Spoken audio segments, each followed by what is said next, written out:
星期四，美國商務部最新報告顯示，2025年第二季度國內生產總值 GDP 年化增長率達到3.8%，遠超此前預期嘅3.3%，創下近2年最快增速。商務部指出，消費支出係推動4至6月經濟增長嘅主要動力，該指標大約佔美國經濟活動嘅2/3。此外，由於 GDP 計算公式需扣除進口值，GDP 嘅增長亦都反映出進口減少。企業喺第一季度為規避高額關稅而囤積庫存，導致進口激增，使第一季度 GDP 出現3年嚟首次萎縮，而第二季度進口下降，反而推高咗 GDP 數值。最新數據發佈之際，美國就業市場正顯現疲軟趨勢。就業報告顯示，8月招聘大幅減少，隨後修正數據更表明，2024同埋2025年初嘅實際新增崗位遠少於預期。儘管美國已經基本避免經濟衰退期特有嘅大規模失業，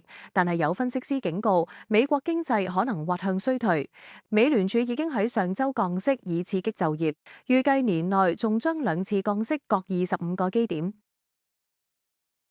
天下衛視記者編輯報道。